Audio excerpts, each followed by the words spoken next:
Welcome to my channel, Delightful Stories. I'll be happy if you subscribe to my channel and like it. Enjoy watching and don't forget to leave your opinion in the comments about the story. After finishing his coffee, Thomas began to get ready for work.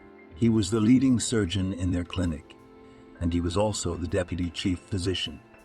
He was also known as the healer of human souls, for he gave his all to save his patients.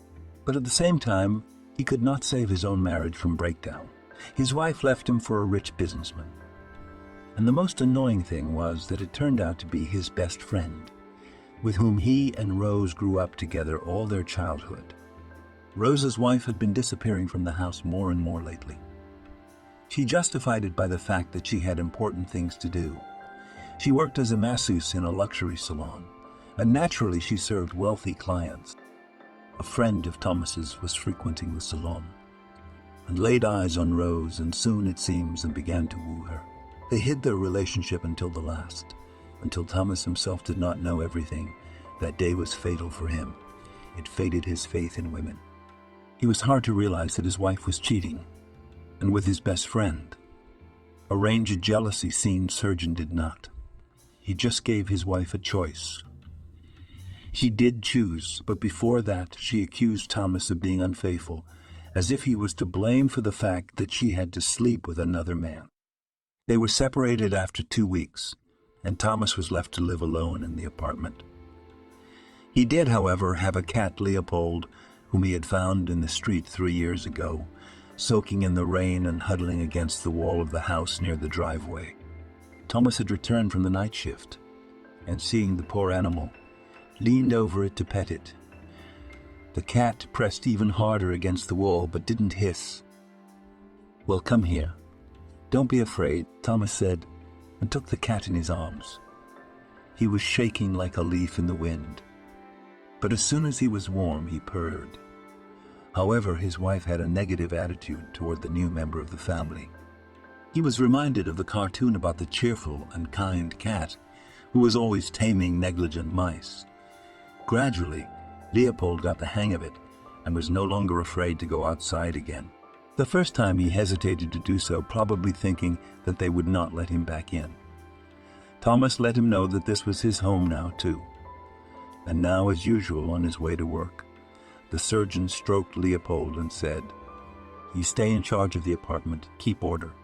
The cat sagged manically, as if to make it clear that nothing would happen in his absence. Closing the door behind him, Thomas went downstairs to the car and drove out of the yard. As he drove, he remembered his wife's words about being childless again and smiled.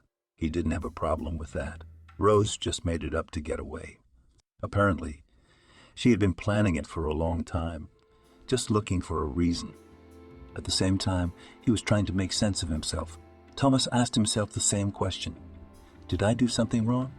But there was no answer, and neither was the question of whether Rose loved him. After all, she kept her feelings deep inside, and Thomas had never once seen her ass. She was not a woman of any affection or a sincere smile. On the contrary, all her facial expressions were fake and strained, as if she was forcing herself to be a loving and faithful wife. In the end, the work of a surgeon for Thomas was the meaning of all his life. He couldn't live a day without saving people's lives. Even when he was at home, he received messages and calls from grateful patients. He was praised for his professionalism and compassion, and was treated with the same reverence by the staff at the clinic. There were several other surgeons besides him, but Thomas was considered the best.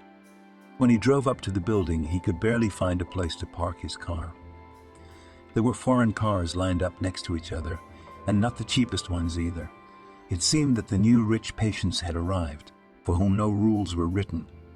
Intending to scold the guards for allowing such a waste of time, Thomas began to climb the stairs, and then his eyes fell on the dog, which was sitting on the cold concrete. He was a thoroughly wet dog, shrinking back down to keep himself warm for as long as possible. Shaking his head, Thomas walked inside the lobby and approached the reception area. "Good morning, Heidi."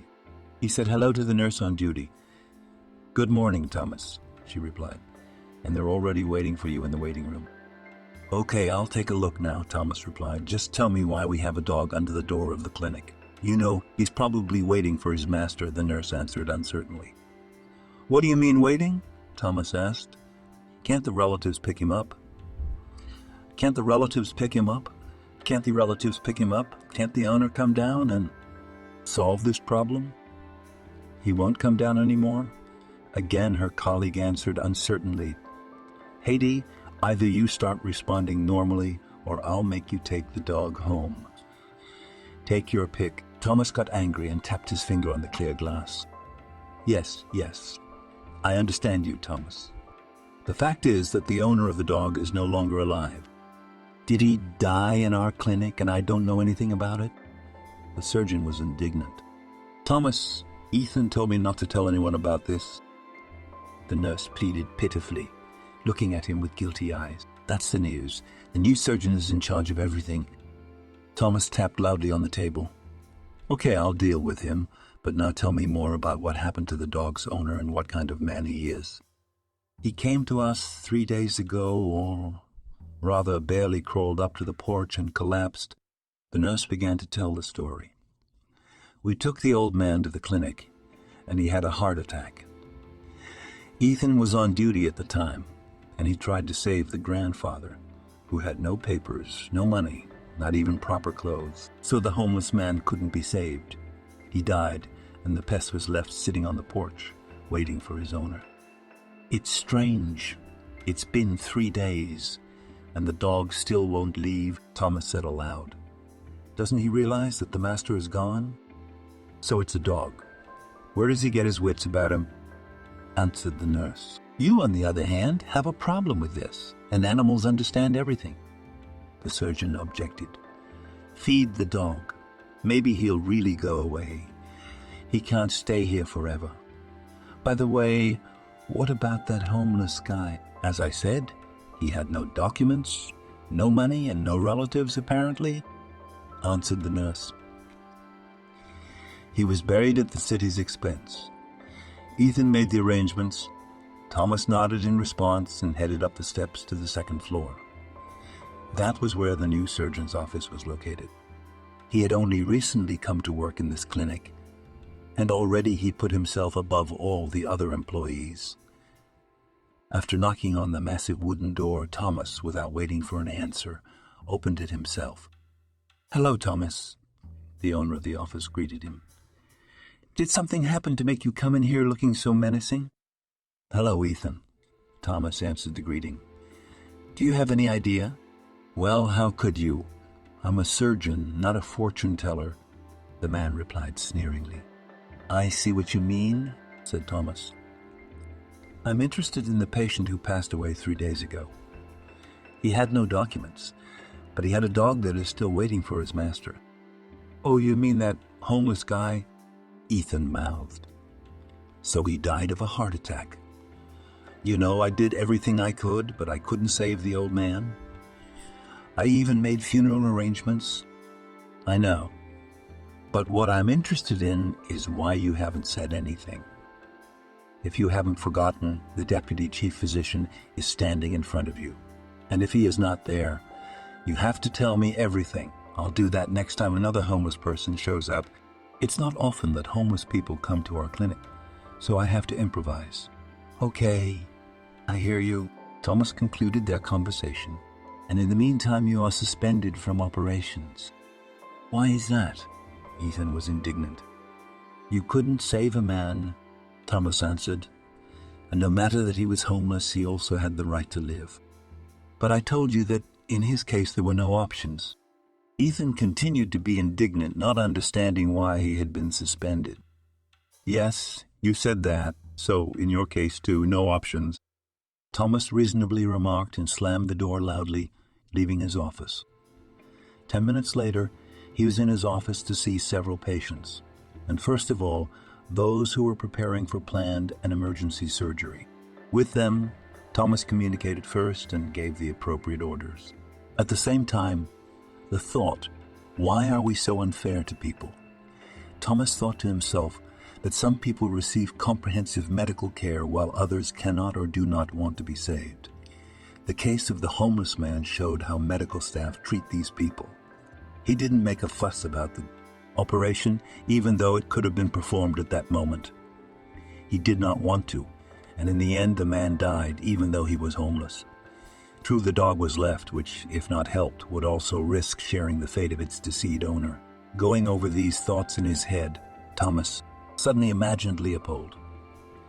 He too could have perished if he had not picked him up. After lunch, Thomas had some free time and he went down to the reception. Another nurse who had replaced Haiti was sitting there. Approaching the window, the surgeon cautiously asked, "Paige, what about the dog?" "What dog, Thomas?" the nurse asked incomprehensively, but then she realized. "Oh, you mean the dog that's been sitting on the porch all day?" "Well, yes, I asked Haiti this morning to feed him." The surgeon replied, "Yes, she brought him food in a bowl."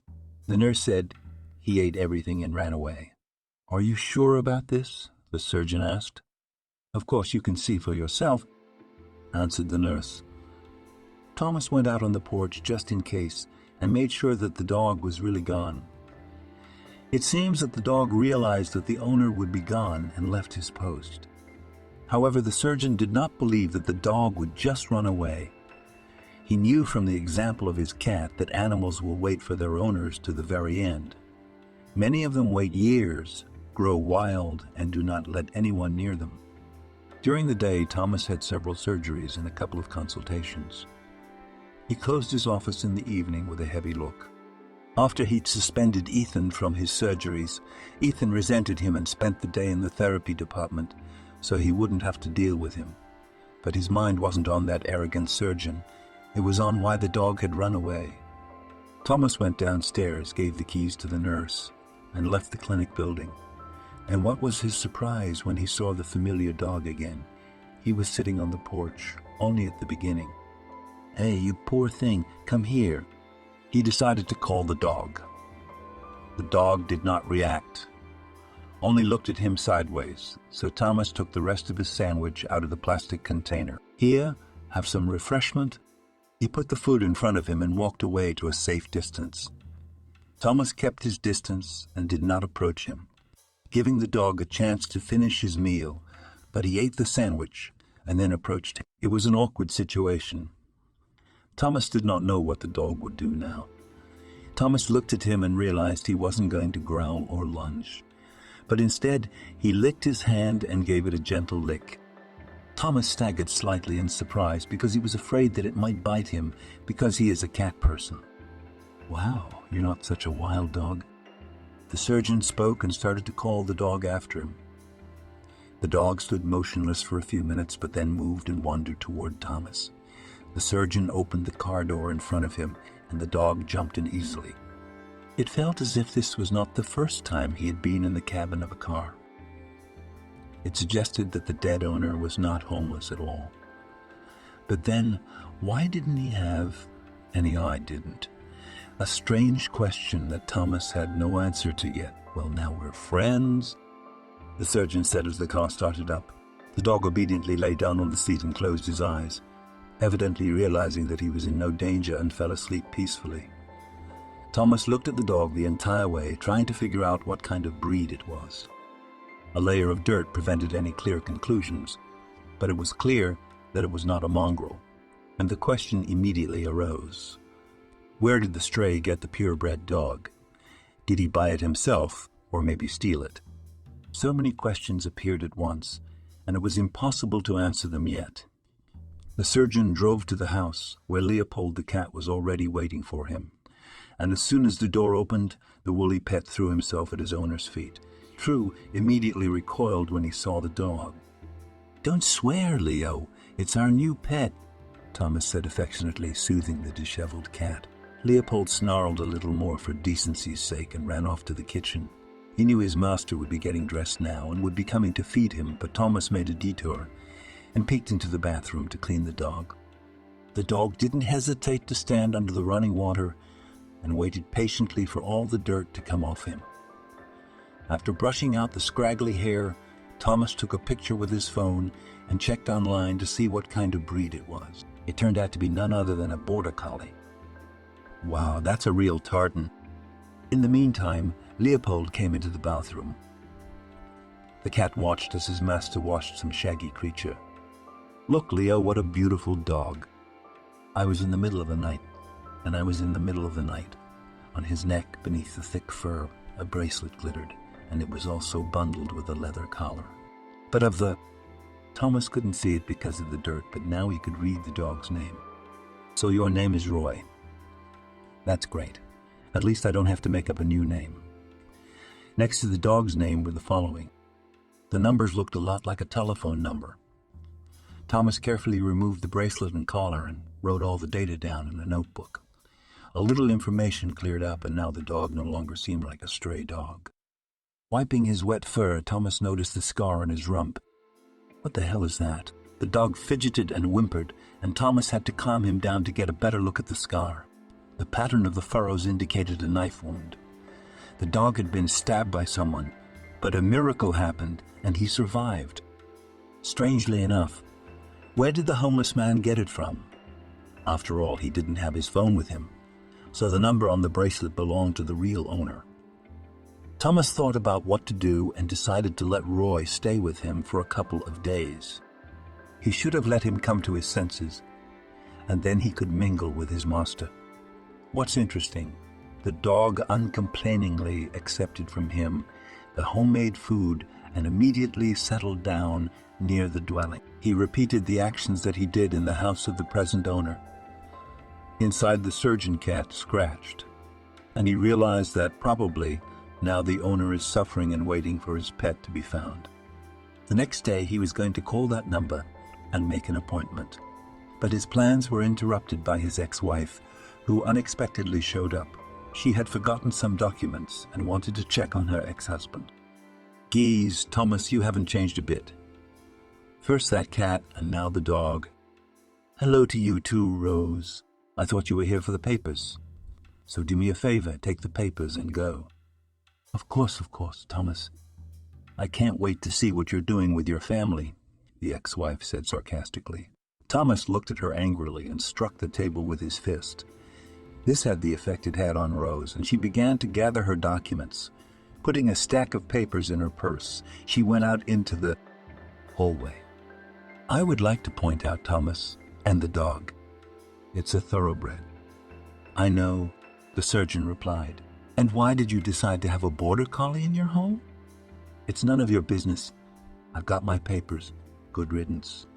Rose stormed out of the apartment and was met by a colleague of Thomas's from work. "Joseph, what in the world? Come in," smiled at the assistant on the other shift and ushered him into the kitchen. "Yeah, well, I thought I'd pay you a visit. Paige told me you were interested in that dog. Well, I saw it outside the store, if it matters. Thanks, of course, for the tip, but the dog is already home." Thomas smiled and pointed to Roy, who was sitting under the table. "Wow, that's a..." Joseph said, but didn't finish the sentence because the surgeon interrupted him. Yes, that's border collie. I checked on the internet, and now I know it's a breed." "And you're just saying that?" Joseph asked in amazement. "What was I supposed to do, dance with tambourines?" Laughing, Thomas replied, "I don't know, but at least clarify the price of this breed," Joseph said cautiously. "Did you think I would sell him?" "No, he doesn't deserve such a fate, especially since Roy has a real owner." "What do you mean?" Joseph was surprised, and his eyes widened. "Yes, that's right, that homeless man died of cardiac arrest," Thomas replied. "Ethan, on the other hand, won't do any more surgeries until he realizes that not only wealthy patients with lots of money need to be saved, but also homeless people. After all, they're human beings too, just defenseless and powerless." "I totally agree with you, Thomas. But wasn't that unnecessary with respect to Ethan?" "No, it wasn't," Thomas answered sharply. "And here's the thing. I talked to Dmitry Nikolaevich about you, and he agreed that it's time for your promotion." "What does that mean?" "And that means that through advanced training, you'll take Ethan's place. But I can't take his job away from him," Joseph said cautiously.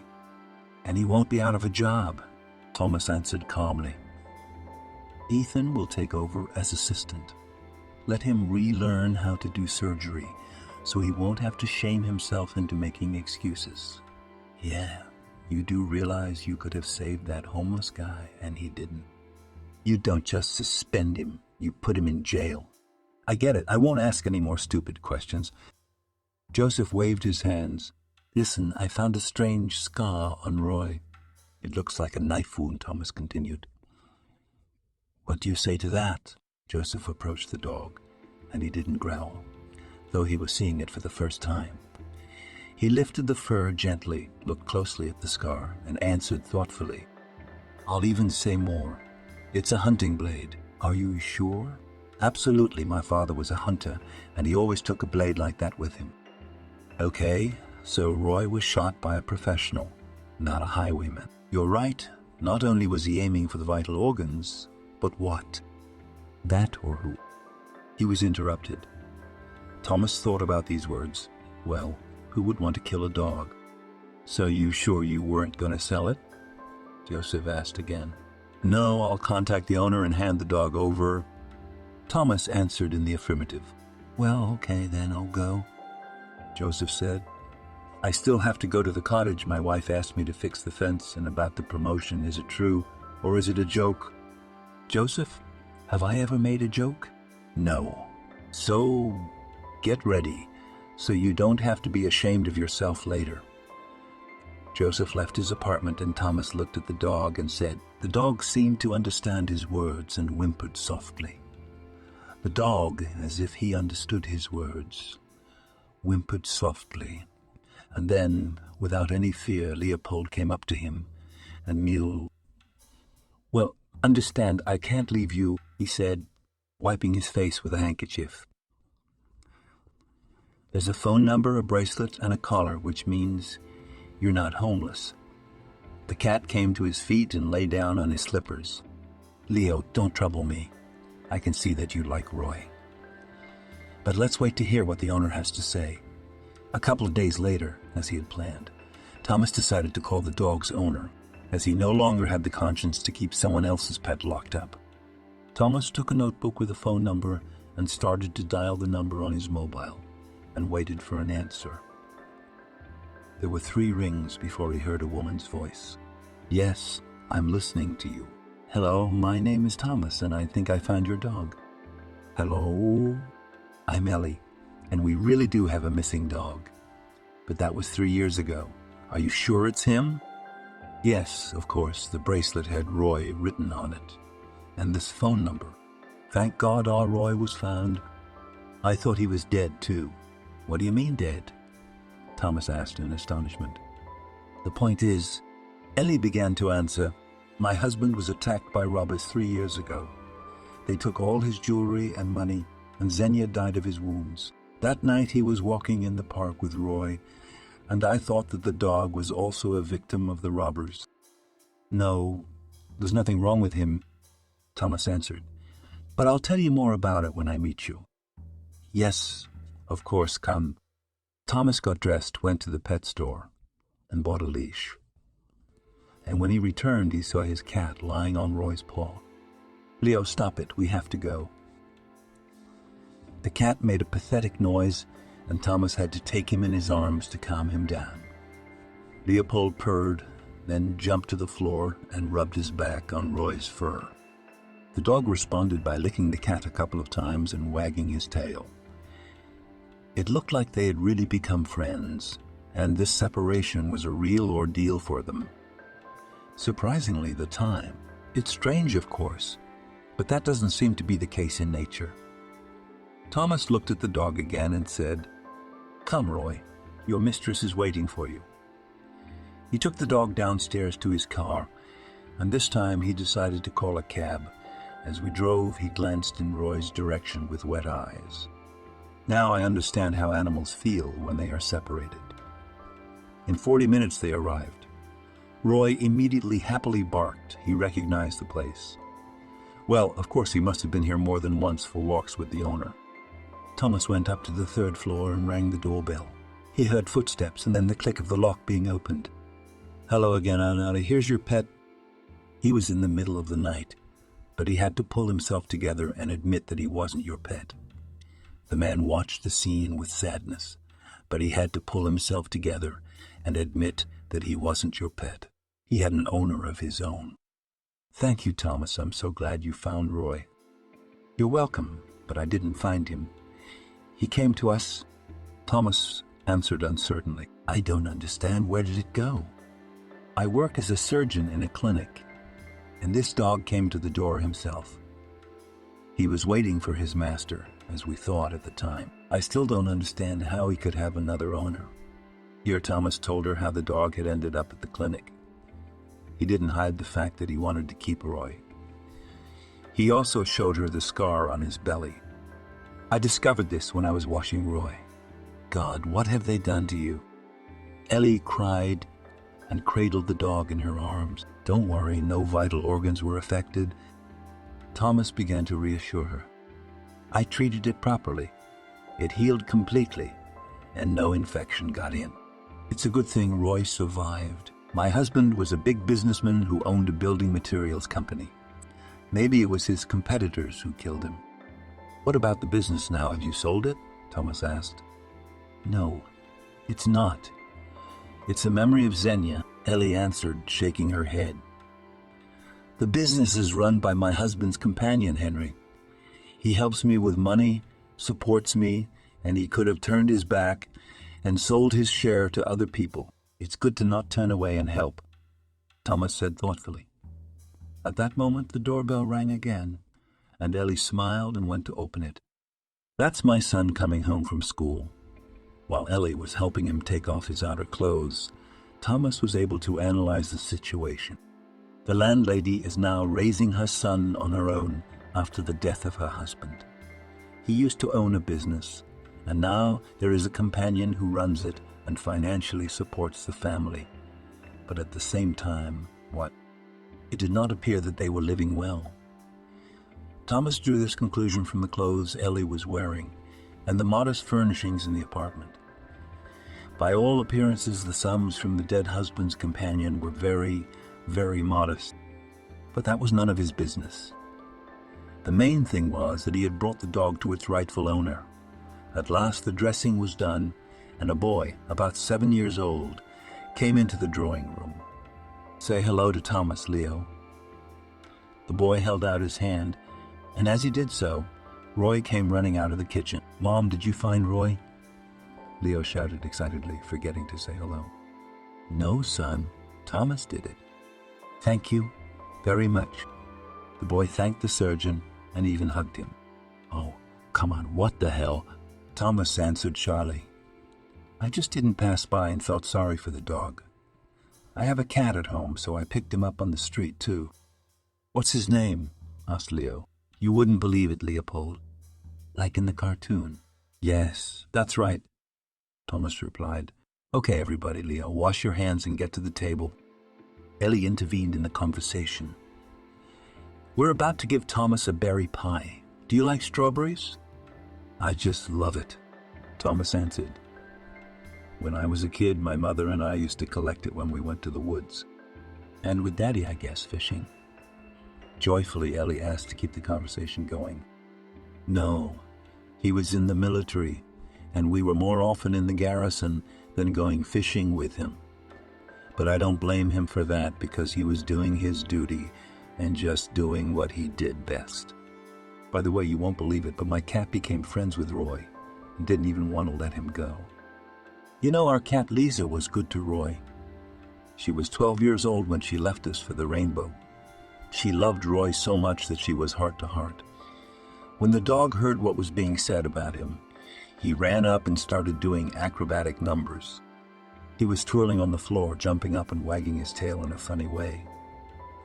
Leo was frolicking along with him, and he was the most excited about the return of his beloved friend.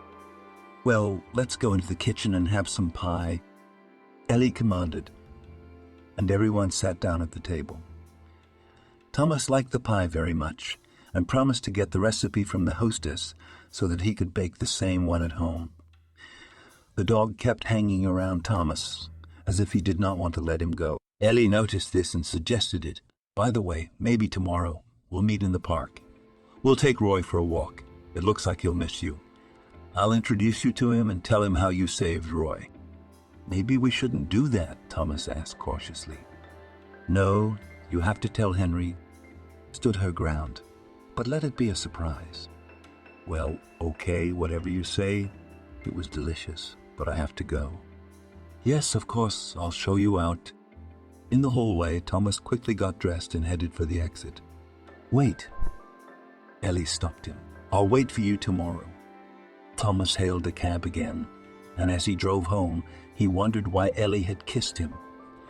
Had he made such a lasting impression on her? Surely it wasn't for saving the dog that she'd made him happy with her heated kiss. A berry pie was enough to show her gratitude. Strangely, he must come to the park tomorrow to get to know her better. 3 years ago, Ellie became a widow, now 35 years old, and she was raising her son alone. Thomas juxtaposed the facts and wondered why she hadn't been properly provided for. After all, if her husband had left the business, it would have gone to her. And as it turned out, it was being run and seemingly owned by a companion. Thomas was going to do it to help the poor woman. Joseph called him on the way and thanked him again for the good news about the promotion. It turned out that he had shared it with his wife, who told him that Thomas was their benefactor. "Thank you personally very much from her," Joseph pronounced. All right, but don't tell anyone else." Thomas snapped at him. "Is something wrong? Is there a problem?" "I knew Ethan knew already." "Yeah, no. She doesn't know yet. I'll make him happy later. Unless, of course, your wife spoils it. You don't have to worry about that. I'll supervise it." At home, Thomas fed the cat, played with him to distract himself, and then went to bed.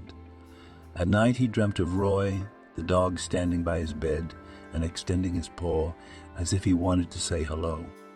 But then a dark figure appeared behind him, and the dog bellowed. At that moment, Thomas woke up and stared into the darkness. Could it be a sign? All he thought about lately was that fate was giving him signals. "I wish I knew what they meant," thought Thomas, and could not understand what they were hinting at.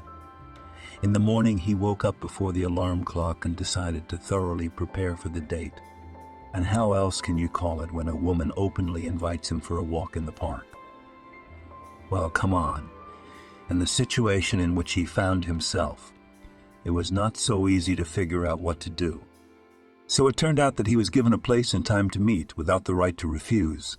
Thomas began to get ready, having driven the car out of the garage, and while it was warming up under the window, he put the finishing touches on it. Suddenly the phone rang. "Yes, Ellie, I'm listening to you. You know, it's better if you come to my place first, and then we can go to the park." She answered with a note of sadness in her voice. "Did you have a change of plans?" "Why don't we reschedule the walk then?" "No, it's just that Henry's always in a hurry, as usual. And he doesn't have time to meet in the park. And he doesn't even have time to pass the money there for everyone to see." "I don't understand your benefactor," said Thomas. "But if he is such a shy and fearful man, then let's wait for him in your apartment." "Yes, that's better, but don't be offended, Thomas," Ellie said guiltily. "I have nothing to be offended by. It's okay," he calmly replied. An hour later he was there, looking again at the familiar windows. He saw no other cars in the yard, and that meant that Henry hadn't arrived yet. Well, he had time to talk to Ellie. When he went up to her apartment, he was surprised to see the door slightly closed. "Ellie, I'm here. It's open." "Yes, come on in. I'll be right there." Thomas smiled to himself and remembered last night's kiss, and the involuntary tenderness only confirmed that Ellie had a liking for him. It was necessary not to lose face and show that he is a courteous and polite man. The bathroom door opened, and Ellis emerged with her beautiful hair, bright eyes, and languid smile. "Hi, Thomas." "Hi, Ellie, you look great." "Thank you." "That's good to hear," she replied. "Henry will be here in a moment, and I'll introduce you." Thomas nodded in agreement, and immediately Leo ran out of the living room to meet him, followed by Roy. The boy and his dog whirled around Thomas. They seemed to enjoy his presence. A few minutes later, the doorbell rang. "Well, it looks like Henry has arrived," Ellie said and went to open the door. A rough male voice was heard. "Why are you putting me on the spot all of a sudden, Ellie? Come on, I just wanted to introduce you to someone very interesting." "Okay, but just for a little while, or else I'm in a hurry," Henry answered and walked into the living room with his shoes on, and Thomas met his gaze and felt a chill inside him. The so-called companion radiated a kind of... he had an unhealthy energy. During his time as a surgeon, Thomas has had the opportunity to talk to many people, and some of them can look at you in a way that scares you. "Hello, my name is Henry," reached out his hand to the surgeon. "Hello, and I'm Thomas," he answered. "What kind of person are you that Ellie was so eager to introduce me to?" "I gave her back something she no longer expected," said Thomas. "I wonder what?" Henry asked with a sneer. "I, for example, bring money." Then he pulled out a skinny envelope from his jacket pocket and threw it on the table. "Here, this is help for Ellie." "Isn't that a little small, Henry?" Thomas asked with a furrowed brow. "Yes, what do you allow yourself?" The man was indignant. "And who are you, anyway?" "Okay, I repeat, I gave Ellie back the most precious thing." "And what is that, may I ask?" Henry grinned. "Sid," Thomas answered and brought Roy out of the room. The dog saw Henry, and immediately he growled. "He doesn't seem to like you." Thomas looked intently at his guest, while all he did was gulp air with his mouth. It can't be." Stammering, Henry began to say, "Can someone explain to me what's going on here?" Ellie intervened. "Of course, only now Henry will stop stuttering and tell us everything. Won't he?" Yes, I'll tell you everything. I'll confess everything." The benefactor roared. "What do you want to confess?" Ellie asked perplexedly. "Understand, it is impossible that the dog remains alive." Henry began to speak. "What do you mean?" Ellie interrupted him. "Yes, in the fact that I killed him 3 years ago. He could not survive." He let out the last phrase, and Roy growled at him even more. Henry had a fit after that. He started talking gibberish and calling the dog a ghost. The surgeon was shocked by what he heard here. What a surprise, and I wondered why I had strange dreams the night before. "What do you mean, Thomas?" Ellie asked cautiously, putting her hands on his shoulders. "I'm trying to figure it out myself." The surgeon responded and called the police. The police arrived 10 minutes later, drew up a report, and took Henry away. After a while, he came to his senses and was able to give truthful testimony.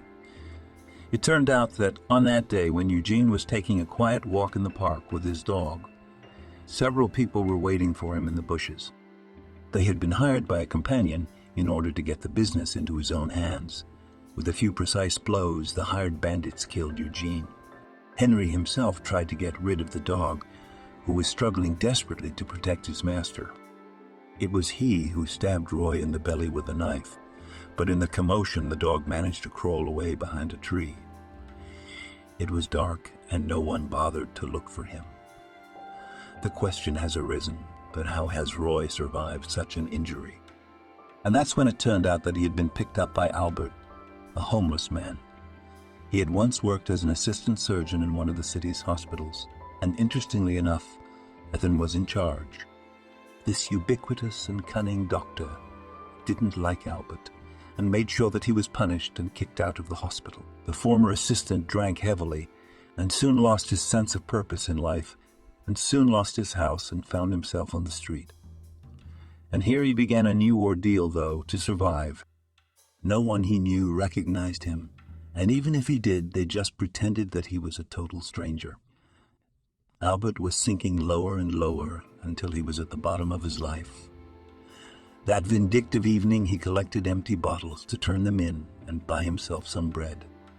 As soon as he heard the strange commotion and shouting, Albert almost crawled to the place. From behind the bushes, he saw a man lying on the ground with a dark spot under him. The lanterns did not illuminate the paths in the park, but Albert immediately smelled blood. He had been involved in so many operations that he would never have mistaken the smell. The noise and shouting died down. It looked like the man lying on the ground was dead, and then the dog crawled to him, his bed, and then the dog crawled to him, his belly bleeding. Albert tore open his shirt and bandaged the wound. He took the dog in his arms and left the scene, afraid to call the police, who would have put him behind bars. In the den where he occasionally lived, a homeless man came out and saved his life, but he soon needed help himself.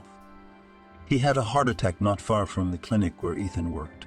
Albert managed to get to the porch, but he no longer had the strength. The surgeon recognized him as his former assistant and, scared that he would tell everything, made sure that Albert didn't live. And if it hadn't been for the dog, nobody would have known who died in their clinic. Well, Thomas would have grumbled, but no one would have told him the truth. He would have thought he was just a homeless man who had no money, no home, no family. Henry confessed that he and his associates had seen a homeless man running out of the park holding a large bundle. And interestingly enough, a tail was sticking out of it. But at the time they thought the homeless man had caught a cat and carried it to his place. All this truth came out during the investigation. Henry did not deny that he ordered the murder of his companion. Upon learning this, Ellie almost fell into hysterics, and it's good that with her was with Thomas. He drove her to the hospital to give her all the necessary medical care. The investigators prepared irrefutable evidence for the court. Henry Jakubowicz and his accomplices faced the harshest punishment. Meanwhile, the lawyers who had once worked for Ellie's late husband were able to re-register the business in her name. In the end, all passed into the hands of the rightful owner. Ellie could now manage the money herself and nothing to deny herself and her son. At the same time, she could not help but thank Thomas for his help. He spoke to the chief doctor, who fired the wrongdoing employee, and at the same time he was taken by the police. It turned out that there were witnesses who were willing to show the investigation how Ethan had framed Albert and sent him to the other world. They took a long walk talking about life and sharing their plans. I think it was fate that brought us together. Ellie confessed and pressed herself against Thomas. I think so too, and I hope it lasts. He looked at Leo, who was walking beside them with Roy on his leash, and it looked like they were a real family. But Thomas and Ellie were only at the beginning of their journey. Soon Ellie had to fully immerse herself in the business. She was learning the basics of economics and marketing. Thomas helped her in this as much as he could, while continuing to care for patients in his home clinic. They did not forget about Albert and found his grave. It turned out that he was buried with the usual license plate. Thomas took his time and picked up Ellie to go to the cemetery together. Leo also volunteered to go with them to honor the homeless old man. "Mom, take me. I want to put flowers on his grave." Well, all right, son. It was he who had saved Roy. And if he hadn't taken the risk that night, the dog wouldn't have survived. At the cemetery, while Ellie and her son were laying flowers on the grave, Thomas met with the director of the funeral parlor and made arrangements for the monument. "Please make it so that the stone is painted on," asked the surgeon. "I can see that this is important to you." The director nodded. "We'll do it in the best possible way." Soon there was a marble tombstone on Albert's grave instead of a license plate. Now, it was safe to say he was buried with full honors. Ellie had even prepared a memorial dinner for the occasion. It's a good thing we gave him a decent farewell. A happy memory to a good man. Yes, you're right. He really was a good man. Soon it became known that the investigators had made a complete crack about Ethan. They dug up additional episodes in which he was directly or indirectly involved. In the end, the former surgeon had so many sins that the investigators were more than enough to send him to prison for many years. Under Thomas' protection, his place was taken by Joseph, who, as he promised, gave the promising assistant an opportunity to climb the career ladder and fully reveal his professional abilities. The head physician approved Thomas's request, and Joseph became the hospital's number 2 surgeon. Together, they established a routine of seeing patients regardless of their status or financial situation. Thomas decided to show restraint and consistency in his relationship with Ellie. He did not want to rush things and push his girlfriend into action. One weekend, they all went to the countryside, where Sophia and Austin lived, and as soon as they saw their son's chosen one, their faces lit up immediately. Mom accompanied Ella into the house, but his father invited Thomas to sit on the bench. "Well, son, tell me, how did you manage to grab such a woman at 40? "Dad, what does my age have to do with it?" Thomas answered. "It doesn't matter for love who is older and who is younger." "That's right, I'm 5 years older than your mother, and there's nothing. We still live together." He patted him on the shoulder. "The main thing is to have feelings. Without them, nothing will work." "Now we're just testing our feelings," Thomas confessed. "As long as we meet, take our time, get to know each other. We don't need to rush into this so we don't make any mistakes." "And there you have it, son," my father remarked. "I spent 3 years wooing Sophia, giving her flowers, inviting her to the club, reading her poetry." "Dad, were you into poetry?" "Yeah. No, I took it from the classics and reworked it a bit," smiled my father. "But also, you can't." Thomas jokingly wagged his finger at him. "Hey, son, if only you understood that poetry and didn't ask questions." "And did it succeed in making an impression?" Thomas asked, squinting his left eye. "Of course, you came into the world. Ellie's parents certainly liked her, and they didn't care if she owned a business or had a child. They saw her as a kind and homely woman, and they didn't care that Ellie owned a business and had a child, as long as there was sympathy between them, and then, God willing, at least they hadn't seen their son with another woman." After meeting Thomas's parents, it was Ellie's turn to show her mother and father her man. They had prepared for this meeting even more carefully. Thomas understood where he was going. That is why he had found out beforehand all the information about what they liked and did not like. But it turned out to be a simple thing. Mom and Dad took their daughter's choice as a sign of destiny. They all prayed that a really worthy man would come along her way. For 3 years they had remained silent, knowing that her husband's death was a traumatic experience for Ellie, and she will have to come to his senses before decide on a new relationship. And so when that day came, they decided not to miss the opportunity to give guidance. Her mother had tried harder than anyone. She had told Ellie that the relationship must be strong and secure. If they ever had any doubts or cracks, there would be trouble. Ellie's father was practically unanimous with her. He asked his daughter to be steadfast in the face of adversity. It was only a matter of a few things, to join forces and find common ground. And it was more about the relationship between Thomas and Ellie's son. The man decided to go all the way, so he began to look for approaches to Leo. He drove him to school himself and also picked him up. And one day when the boy told him that he was being bullied there, he volunteered to take care of everything. "Let me try," he suggested to Ellie. "Well, okay, but don't overdo it." She agreed. At school, Thomas talked to the principal and found out that he had been bullied by a 5th-grade boy. He had to meet his parents to find a solution. She apologized to Leo and promised that she would do everything she could to talk sense into her son. Altogether, they went to the countryside.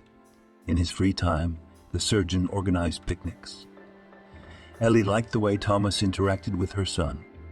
"I'm surprised at how quickly Leot has become friends with you." "Don't forget who I work for," Thomas jokingly replied. "Well, you know, you've got patients there. Their lives depend on your actions," Ellie remarked. "What's that got to do with it?" Thomas asked in surprise. "He also asks," Ellie rounded her eyes.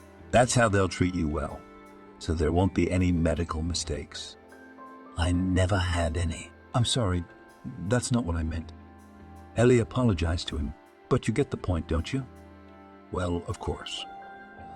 But I don't think that's the case," Vent shouted, bitter. Ellie and Thomas kissed and didn't let go of each other's arms for several minutes. They were happy because love, tested and proven, had brought them together. Thomas proved that he could be a good husband to her and a caring father to Leo. In turn, Ellie, too, accepted his advances and reciprocated. The wedding took place a month later, by which time Ellie was already pregnant. They did not wait to be formally registered, as they were sure of their feelings. Thomas told her that he wanted another child, while discussing their future plans and their maternity. Ellie suggested that he take a management course and move to her company to become a director. But Thomas declined, saying that the clinic was a better place for him to work. Here he was more useful than anywhere else. After a while, they began to discuss whose apartment they would live in. Ellie wanted to invest the money from the business, but Thomas suggested another option. We will sell our apartments and buy a house. Ellie approved of his decision, and while the paperwork was being sorted out, Thomas and Leopold moved in with her for a while. When Roy saw his friend, he attacked him with all his might. Roy had become accustomed to Thomas and saw him as the head of the family. Thomas bought his food and took him to the vet if he needed it. He also chose times to take him for walks. The dog knew what time Thomas was coming and would shake him on the doorstep. Soon everything was settled with the apartments, and they moved to the city. They found a house on the lake shore. Ellie longed to live in nature, to breathe fresh air and to gather the gifts of the forest. Thomas did not deny himself fishing and got Leo used to it. They all four of them, the cat, the dog, he and the son, went to the lake where they had a good spot, and Thomas showed them how to cast the line and hook the fish. 3 months later, Ellie and Thomas already knew they were having a baby girl. So much joy came into their family that words can't express. Leo was especially thrilled when he found out his parents were giving him a baby sister. You know, Mom, Dad, why don't I make her a crib myself? That's good, of course, son, but we'd rather buy it, Ellie answered, realizing that at that age her son could only make a slingshot and not at the first attempt. Ellie was getting ready for the birth, slowly fixing up the baby's room. At the same time, Thomas received news that almost made him speechless. The head doctor of the clinic went to work at a major medical center, and in his place appointed a promising surgeon. And naturally, it was Thomas. Other options could not be. In addition, he was responsible for all processes in the clinic. Luck smiled, and for Leo, he took the place of Thomas. Now he had more opportunities.